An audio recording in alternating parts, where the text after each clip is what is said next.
അല്ലമീനിലേക്ക് പോയാൽ അല്ലമീൻ നേരത്തെ കലാഭവൻ സോബി ഉന്നയിച്ച ഒരു ആരോപണം, അതായത് ഈ അപകട സ്ഥലത്ത് മറ്റു ചിലർ കൂടി എത്തിയിരുന്നു, അവർ ബാലഭാസ്കറിനെ മർദ്ദിക്കുന്നതായി കണ്ടു തുടങ്ങിയ ചില ആരോപണങ്ങളുണ്ടായിരുന്നു. എന്നാൽ അതൊക്കെ തള്ളിക്കളയുന്ന ഒരു സാഹചര്യമാണ് ഉണ്ടായത്. എന്നാൽ ഇപ്പോൾ ബാലഭാസ്കറിന്റെ പിതാവ് ഉൾപ്പെടെ പറയുന്നത് അക്കാര്യങ്ങളിലേക്ക് അന്വേഷണം പോയിട്ടില്ല എന്നത് തന്നെയാണ്. അവർക്ക് ആ സംശയങ്ങളുമുണ്ട്.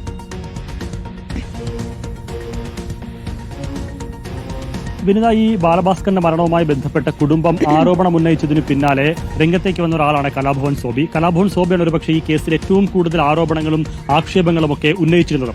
സോബി പറഞ്ഞത്, ഈ അപകടം നടന്ന് കഴിഞ്ഞ് ഒരു 10 മിനിറ്റിനകം താൻ അതുവഴി കടന്നു പോകുമ്പോൾ ഈ വാഹനം അപകടത്തിൽപ്പെട്ട് അവിടെ കിടക്കുന്നത് കാണുന്നു. അതിനു മുൻപ് ഇതേ വാഹനം മറ്റൊരു ഭാഗത്ത് ഈ അപകടം നടക്കുന്നതിന് കുറച്ചകലെ ഒരു സംഘം തടഞ്ഞു നിർത്തി അതിന്റെ ചില്ലുകൾ അടിച്ചു തകർക്കുന്നതായും ബാലഭാസ്കറിനെ, അന്നേരം ബാലഭാസ്കർ ആണെന്നൊന്നും താൻ തിരിച്ചറിയുന്നില്ല, പിന്നീടാണ് അത് മനസ്സിലാവുന്നത് എന്നുള്ളതാണ് സോബിയുടെ വാദം. സോബി പറയുന്നത്, ആ വാഹനത്തിലുണ്ടായിരുന്ന ഒരാളെ അടിച്ച് മൃതപ്രായനാക്കുന്നത് താൻ കാണുന്നു. പിന്നീട് കടന്നു വരുമ്പോഴാണ് ഈ വാഹനം ഒരു വശത്ത് അപകടത്തിൽപ്പെട്ട് കിടക്കുന്നത് താൻ കാണുന്നു. അപകടത്തിൽപ്പെട്ട് കിടക്കുന്ന വാഹനത്തിന്റെ അരികിൽ വലിയ ആൾക്കൂട്ടം ഉണ്ടായിരുന്നു. തന്റെ വാഹനം ഈ ബാലഭാസ്കറിന്റെ വാഹനമാണെന്നൊന്നും അറിയാതെ താൻ മുന്നോട്ട് പോകുന്നു. സാധാരണ അപകടം എന്ന് കരുതി താൻ മുന്നോട്ട് പോകുന്നു. മുന്നോട്ട് പോകുമ്പോൾ അസ്വാഭാവികമായി ഒരാൾ തന്റെ വാഹനത്തിന്റെ ഇടതുവശത്തുകൂടി ഓടുന്നത് കാണുന്നു. വലതുവശത്ത് മറ്റൊരാൾ അസ്വാഭാവികമായി ബൈക്ക് ഉന്തിത്തള്ളി മുന്നോട്ട് പോകുന്നത് കാണുന്നു. ഇവരുടെയൊക്കെ പെരുമാറ്റത്തിൽ ഒരു അസ്വാഭാവികതയും പന്തികേടും തോന്നി എന്നുള്ളതായിരുന്നു സോബിയുടെ ഭാഗം. പിന്നീട് അദ്ദേഹം പറഞ്ഞത്, ഈ വാഹനവുമായി മുന്നോട്ട് പോകുമ്പോൾ, സ്ലോ ചെയ്ത് തന്റെ വാഹനവുമായി മുന്നോട്ട് പോകുമ്പോൾ ഒരു സംഘം വന്ന് ബോണറ്റിലടിച്ച് വാഹനം പെട്ടെന്ന് അവിടെ നിന്ന് മാറ്റാൻ നിർദ്ദേശിക്കുന്നു എന്നടക്കമുള്ള കാര്യങ്ങൾ പറയുന്നു. ആ കൂട്ടത്തിൽ ഒരാൾ മാറി നിന്ന് പോക്കറ്റിൽ കൈയിട്ട് ഈ തിരക്കും ബഹളവും ഒക്കെ നിൽക്കുമ്പോൾ അതൊന്നും ശ്രദ്ധിക്കാതെ അസ്വാഭാവികമായി അസാധാരണമായി ഒരാൾ നിൽക്കുന്നത് കാണുന്നു.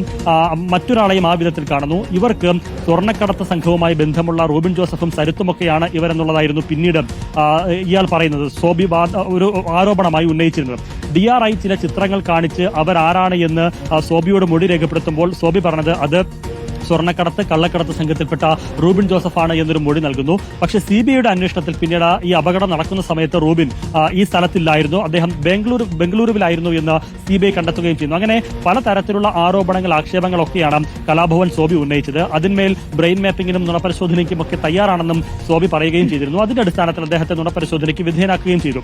പക്ഷേ സോബിയുടെ പല വാദങ്ങളും കള്ളമായിരുന്നു എന്നായിരുന്നു CBIയുടെ കണ്ടെത്തൽ. അതായത് ക്രൈംബ്രാഞ്ച് എന്താണോ കണ്ടെത്തിയിരുന്നത് അതിനെ ഖണ്ഡിക്കുന്ന തരത്തിലുള്ള ഒരു കണ്ടെത്തലും CBIയുടെ അന്വേഷണത്തിന് മുന്നോട്ട് പോയിരുന്നില്ല. എന്ന് മാത്രമല്ല, സോബിക്കെതിരെയും ചില ആരോപണങ്ങൾ പിന്നീട് ഉയർന്നു വന്നു. അതായത് സോബിക്ക് വ്യക്തിവിരോധമുണ്ടായിരുന്ന ചില ആളുകളെ കുടുക്കുന്നതിന് വേണ്ടി ബോധപൂർവം സോബി ആരോപണം ഉന്നയിച്ചതായിരുന്നു എന്നുള്ളതായിരുന്നു CBIയുടെയും ക്രൈംബ്രാഞ്ചിന്റെയും ഒക്കെ കണ്ടെത്തൽ. എന്ന് മാത്രമല്ല, ഈ അപകടം നടന്ന് 10 മിനിറ്റിനകം താൻ അതുവഴി കടന്നുപോയി എന്നുള്ളതായിരുന്നു സോബിയുടെ വാദം. എന്നാൽ അന്വേഷണത്തിൽ കണ്ടെത്തിയത് ഈ അപകടത്തിന് ശേഷം മണിക്കൂറുകൾ കഴിഞ്ഞാണ് സോബി അതുവഴി കടന്നുപോയത് എന്നുള്ളതൊക്കെയാണ് CBI കണ്ടെത്തലുകളായി നടത്തിയിട്ടുള്ളത്. പക്ഷേ ഇതിലൊന്നും അതിനെയൊന്നും അംഗീകരിക്കാൻ കലാഭവൻ സോബി ഇപ്പോഴും തയ്യാറായിട്ടില്ല. അദ്ദേഹം പറയുന്നത് തന്റെ വാദങ്ങളിൽ താൻ ഉറച്ചു നിൽക്കുകയാണ്. കേസ് അട്ടിമറിക്കുന്നതിന് വേണ്ടി ഇത്തരത്തിലുള്ള കണ്ടെത്തലുകളും മറ്റും CBIയും ക്രൈംബ്രാഞ്ചും നടത്തിയെന്ന വാദമാണ് സോബി ഉന്നയിക്കുന്നത്. ഏതായിരുന്നാലും കുടുംബത്തിന്റെ ആരോപണങ്ങൾക്ക് പിന്നാലെയാണ് സ്വർണ്ണക്കടത്ത് സംഘത്തിന്റെ സാന്നിധ്യം ഉൾപ്പെടെ താൻ കണ്ടു, അതിന് താൻ ദൃക്സാക്ഷിയാണ് എന്ന് പറഞ്ഞ് സോബി രംഗത്തേക്ക് വരുന്നതും ഈ കേസുമായി ബന്ധപ്പെട്ട വലിയ ആരോപണങ്ങൾ ഉന്നയിച്ചതും. സോബിയുടെ ആരോപണങ്ങളും സോബിയുടെ മൊഴിയും സോബിയുടെ വാദങ്ങളും ഒക്കെ ഈ കേസിൽ അന്വേഷണത്തിന്റെ ഒരു ഘട്ടത്തിൽ വലിയ നിർണായകമാവുകയും ചെയ്തിരുന്നു. സോബിയെ ഈ പറയുന്ന സ്ഥലത്തൊക്കെ എത്തിച്ച് മൊഴി രേഖപ്പെടുത്തുകയും അവിടെ നടന്നു എന്ന് താൻ കണ്ടു എന്ന് പറയുന്ന കാര്യങ്ങൾ CBI ഉദ്യോഗസ്ഥർ രേഖപ്പെടുത്തുകയും ഒക്കെ ചെയ്തു. അന്ന് സോബി ആ സംഭവ സ്ഥലത്തെത്തിച്ച് മൊഴി രേഖപ്പെടുത്തുമ്പോഴും ആ കാര്യങ്ങൾ സോബി വിശദീകരിക്കുമ്പോഴും ഞാനും അവിടെ ഉണ്ടായിരുന്നു. റിപ്പോർട്ടർ ടിവിയുടെ പ്രതിനിധിയായിട്ടല്ല, മറ്റൊരു ചാനലിന്റെ പ്രതിനിധിയായിട്ട് ഞാനും അന്ന് അവിടെ റിപ്പോർട്ടിങ്ങിന് പോയിരുന്നു. അന്ന് ഒരു പെട്രോൾ പമ്പിലൊക്കെ കൊണ്ടുപോയി സോബി കാര്യങ്ങൾ പറയുന്നുണ്ടായിരുന്നു. കാരണം ആ പെട്രോൾ പമ്പിന് സമീപത്തുകൂടി, പെട്രോൾ പമ്പിന് മുമ്പാണ് വാഹനം ആക്രമിക്കപ്പെട്ടത്. ഒരുപക്ഷെ അവിടുന്ന് വാഹനം കടന്നു വരുമ്പോൾ ആ ദൃശ്യങ്ങൾ CCTV ദൃശ്യങ്ങൾ ഉണ്ടാകുമെന്നൊക്കെ പറഞ്ഞാൽ പെട്രോൾ പമ്പിലെ CCTV ദൃശ്യങ്ങളൊക്കെ ശേഖരിക്കുകയും ചെയ്തിരുന്നു. പക്ഷേ സോബിയുടെ വാദങ്ങൾ ശരിവെക്കുന്ന തരത്തിൽ, സോബിയുടെ വാദങ്ങൾ ശരിയാണെന്ന് സ്ഥാപിക്കുന്ന തരത്തിൽ ഒരു തെളിവുകളും സോബിക്ക് ഹാജരാക്കാനായില്ല, CBIക്കോ ക്രൈംബ്രാഞ്ചിനോ അത് കണ്ടെത്താനായിട്ടുമില്ല. പക്ഷെ അപ്പോഴും സോബി ഈ വാദങ്ങളിൽ ഉറച്ചു നിൽക്കുകയാണ്. അന്വേഷണത്തിൽ പലപ്പോഴും സോബിയുടെ വാദങ്ങൾ നിർണായകമാവുകയോ അല്ലെങ്കിൽ പലതരത്തിലുള്ള ഒരു വഴിത്തിരിവിനൊക്കെ കാരണമാവുകയും ചെയ്തിരുന്നു. വിനിത, സോബിയുടെ ആരോപണങ്ങളും തുറന്നു പറച്ചിലുകളുമൊക്കെ. ശരി, അല്ലമീൻ തോട്ടുമുക്കാണ് വിവരങ്ങൾ നൽകിയത്.